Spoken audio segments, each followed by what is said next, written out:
अभी के टाइम पे शेयर बाजार के बाद सबसे ज्यादा पैसा कौन दे देता है? म्यूचुअल। जनवरी में रखा, दिसंबर में 135 करोड़ निकाले ना। एवरेज जो है बहुत अच्छा है। अगर 50,000 छोड़ा है 1.5 लाख हो जाएगा। सेविंग से अच्छा है एफडी, एफडी से अच्छा है एसआईपी, एसआईपी से अच्छा है म्यूचुअल। सर अगर कंपनी को लॉस हो गया तो कई जगह ऐसा हुआ है कि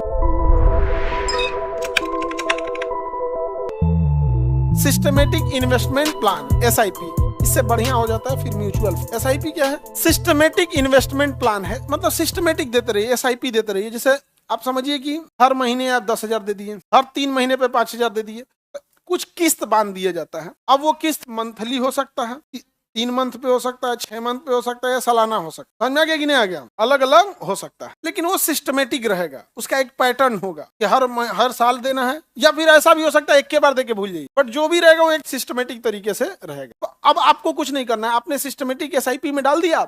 अब कोई कंपनी है जिसने एसआईपी लाया, जैसे एसबीआई है, आईसीआईसीआई है, वो कहेगा हमारे एसआईपी में डाल दीजिए। तो आईसीआईसीआई के तो पूरा कश्मीर से कन्याकुमारी तक हजारों ब्रांच है, लाखों कस्टमर हैं यहाँ पे। उसमें से एसआईपी कोई 5,000 का किया, कोई 2,000 का, कोई 3,000 का। इसके पास जो कलेक्ट होगा वो सोचो कितना बड़ा हो, इसके पास जो कलेक्ट होगा वो तो बहुत भयानक होगा। तब उसको एसआईपी कोई करेगा क्यों? तो बैंक वाला समझाएंगे सर सेविंग में रखेंगे 5% ब्याज मिले, एसआईपी कर दीजिए 8% 9% मिलेगा। तो लोग कहेंगे हाँ हाँ एसआईपी ठीक है। तो इसके पास एक बड़ा बल्क अमाउंट हो जाएगा। अब ये बल्क अमाउंट किसी बड़ी कंपनी को एज ए लोन दे सकता है 12% पे। लाओ, अब पब्लिक को कितना लौटाना है? 8 से 9%, 10%। जब आपके पास 1,000 करोड़ 2,000 करोड़ का जब एक कैपिटल रहेगा तो उसमें 1% बहुत मायने रखता है। वो छोटे अमाउंट में ना 1% डाइल्यूट हो जाता है। अब किसी कंपनी का 20,000 करोड़ का टर्नओवर है, उस सोच रहा है 1% समझ रहे हैं कितना हो जाएगा? 1% कितना हो जाएगा? उसका 20,000 है, वहां पे 230,000 करोड़ का कंपनी है, 1% कितना हो जाएगा? लगभग 200 हो रहा है कि 20 या 200? अरे 2,000 रहेगा तब ना 20 होगा जी। 20,000 है तो कितना हो जाएगा? 200। कितना होगा? 200। कैलकुलेशन बड़ा वर्किंग हो जाता है। एसआईपी में क्या है, लगभग 8 से 10% का क्या हो जाता है? निवेश होता है। अब आप उसमें साप्ताहिक पैसा दीजिए, मासिक दीजिए, तिमाही दीजिए, वार्षिक दीजिए, 6 महीना पे दीजिए, चाहे जैसा भी, उसका नाम है बाबू एसआईपी। इसमें कम से कम कितने का निवेश करना होता? 500 का निवेश करना होता है एसआईपी। इससे नीचे नहीं था। सहारा इसी को पकड़ा था, वो 10 रुपया से स्टार्ट किया। सहारा जो था वो 10 रुपया से पैसा कलेक्ट करता था, और आपको बैंक जाना नहीं था। सहारा के साइकिल से घूमने वाले एजेंट होते थे। अंडा के दुकान वाले के आगे रोक दिया वहां पर, और उससे पता चला अंडा वाला जो है वो 20 रुपया का क्या किया है एसआईपी का। कई को तो अपने यहाँ क्या करता था पता है, जाएगा ना तो उसको कहेगा रुपया देना, तो एक अंडे दे देते हैं, लीजिए 10-5 गो अंडे लेके चलिएगा। ऐसा भी होता था, दुकान वाले ऐसे कर देते थे। लेकिन जब डूबा सहारा ना, सब कुछ तहस नहस, सब बर्बाद। एसआईपी समझ में आ गया? Systematic investment plan SIP. SIP ना मिडिल लेवल की, छोटा 500 से लेके आप 5,000 10,000 जितना ले, इससे बड़ा हो जाता है म्यूचुअल। म्यूचुअल फंड में नाम है म्यूचुअल। म्यूचुअल का मतलब आपसी सहमति से, म्यूचुअल मतलब आपसी सहमति से पैसे का यूटिलाइजेशन। इसमें पैसा घटी हो जाता है। म्यूचुअल फंड में कई बार डाउन होगा ना तो पैसा डाउन हो जाता है यहाँ पे म्यूचुअल फंड में। म्यूचुअल फंड में क्या होगा कि एक कोई कंपनी रहेगी जो आप सबसे पैसे कलेक्ट करे। किसी से 20,000 म्यूचुअल फंड में डाल दिया, किसी से 1 लाख, किसी से 5 लाख, किसी से 2 लाख, किसी से 20 लाख, ऐसे करके म्यूचुअल फंड में डाले। वो बड़ी कंपनी का बहुत बड़ा पैसा हो जाएगा। तो कंपनी के पास क्या हो जाएगा? बहुत बड़ा पैसा हो जाएगा। बैंक के पास पैसा क्या हो जाएगा? बहुत ज्यादा। अब वो क्या करेगा म्यूचुअल फंड में? उस पैसे को कई जगह यूटिलाइज करे। कुछ इंटरेस्ट पे दे देगा दूसरे को, लोन ज्यादा रेट पे। कुछ जमीन में इन्वेस्ट कर देगा। जमीन में इन द सेंस क्या है कि आपको क्या खेत खरीदेगा। जैसे नोएडा इंटरनेशनल एयरपोर्ट बन रहा है, उसके आगे अपार्टमेंट बनवा देगा, ई डाल देगा, यहाँ कुछ ना कुछ उसमें कुछ शेयर खरीद लेगा। इससे उसको ना म्यूचुअली बहुत, जब आप साइन करते हैं तो म्यूचुअल अंडरस्टैंडिंग होते हैं। आपके पैसे का यहाँ यूटिलाइजेशन हो सकता है। उसके बाद बहुत पैसा आ गया। अब आपके पास दिमाग नहीं है और आपका पैसा भी छोटा है। वो क्या किया, 100,000 लोगों से लिया, उसके बाद पैसा भी ज्यादा आ गया। बढ़िया फाइनेंस एडवाइजर को रखा, बढ़िया सीए को रखा, बढ़िया टीम रखा, कहाँ पैसा डालना चाहिए, कहाँ नहीं डालना चाहिए, किस इस पैसे का कुछ शेयर खरीद लेते हैं जिससे प्रॉफिट आ जाएगा, कुछ लैंड में जमीन में इन्वेस्टमेंट कर देते हैं, कुछ लोन दे देते हैं। ऐसे करके 3-4 जगह कर देते हैं। उसके बाद 2-4 साल बाद कलेक्टिवली जब फायदा होता है तो म्यूचुअल फंड में बहुत ज्यादा इन्वेस्ट, यानी अभी के टाइम पे शेयर बाजार के बाद सबसे ज्यादा पैसा कौन दे देता है? म्यूचुअल। क्योंकि जब आप साइन करते हैं ना उसमें, तो आप म्यूचुअली एग्री होते हैं, हाँ मेरे पैसे को यहाँ भी लगा दी। कई जगह ऐसा हुआ है कि म्यूचुअल फंड 35% रिटर्न दिया। कितना परसेंट? 35%, मतलब 3 साल में 100%, 3 साल में पैसा डबल। कई बार ऐसा हुआ है। अगर 35% सालाना रिटर्न दे दिया, कभी कभी, कोई जरूरी नहीं, अभी नहीं कि कहें कि सर बोले म्यूचुअल फंड में 35%, 18% भी रहता है, लेकिन उसका ना एवरेज जो है बहुत अच्छा है, 15 से 18% का एवरेज। 15 से 18% का एवरेज कहाँ खराब है? अब बैंक में पैसा छोड़ेंगे कितना परसेंट? 5%। उसमें 15 से 18 तो क्या देता है? 15 से 20 एवरेज। और जिसका 35% रिटर्न दिया होगा और 3 साल छोड़ दिया होगा, सपोज कीजिए कोई 50,000 रुपया जमा करके 3 साल छोड़ दिया होगा, कोरोना के टाइम पे छोड़ा होगा, सपोज कोरोना के टाइम पे छोड़ा होगा, आज 5 साल बीत गया कोरोना, 35% के हिसाब से 5 पचे 25, 175, लगभग 2 गुना, मतलब आप समझिए 175%, मतलब इसको 200% आप मान लीजिए, और एक आध 6 महीना छोड़ दे तो अगर 50,000 छोड़ा है 1.5 लाख हो जाएगा। 2022 में छोड़ता अभी डबल हो जाता है, कई बार ऐसा होता है।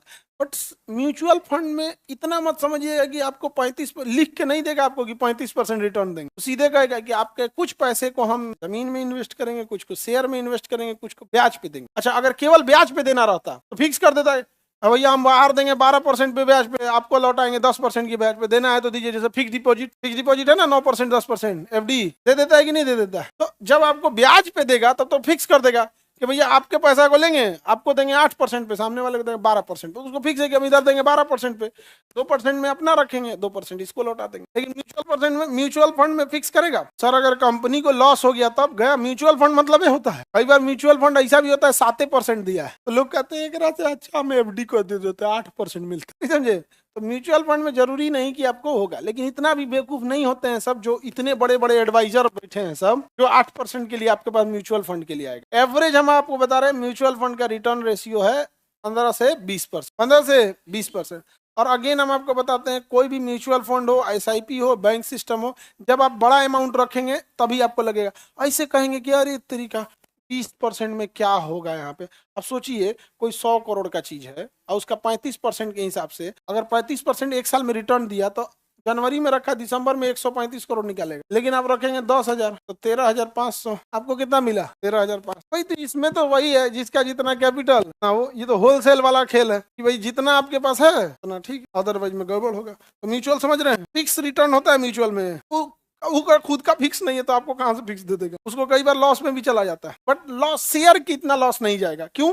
क्योंकि वो अपने पूरे पैसे को, पूरे फंड को शेयर में नहीं लगाया था, कुछ लोन दिया था, कुछ जमीन में, फ्लैट में, अपार्टमेंट में, कुछ किसी कंपनी को दिया था डिबेंचर के रूप में, कुछ बॉन्ड खरीदा था और कुछ शेयर में लगाया था। तो सोचता है ना म्यूचुअल वाले कि ऐसा करना है कि कम से कम हमारा 10% का रिटर्न आए, 10% का मिनिमम, ताकि इंसान खुश रहे कि अरे भैया चलो कम से कम एफडी तो बैंक में रखते तो 6% मिलता, एफडी में रखते तो 8% मिलता, कम से कम 10% रिटर्न दिया है ताकि उसका कस्टमर ना टूटे। और एक हिस्सा कहाँ रखेंगे अब ये आप नहीं डिसाइड करेंगे, क्योंकि जब आप उसको साइन करके दीजिएगा तो उसमें बैंक वाला देखिए ना छोटा छोटा लिख के एकदम माइक्रो हिसाब से पढ़ने लायक आपको 20 पन्ना साइन करवा लेते, देखते हैं तुरंत साइन कर देगा। आदमी जानते हैं बैंक वाला साइन करने से पहले रख लेता है कि थोड़ा पेपरवा पढ़ के देंगे, 2 दिन तक पढ़ता नहीं है, फिर लास्ट में अपने साइन करके दे देता है। ये इंडियन लोग की सोसाइटी वो होती है, ह्यूमन वो बिहेवियर। तो हम तो थोड़ा किताब उताब हम आजकल 1-1.5 साल से ह्यूमन बिहेवियर का खूब पढ़ रहे हैं, ह्यूमन बिहेवियर कैसे होता है, गौर करके देखिएगा। और सबसे जल्दी लोग साइन करते हैं जानते हैं कहाँ पर?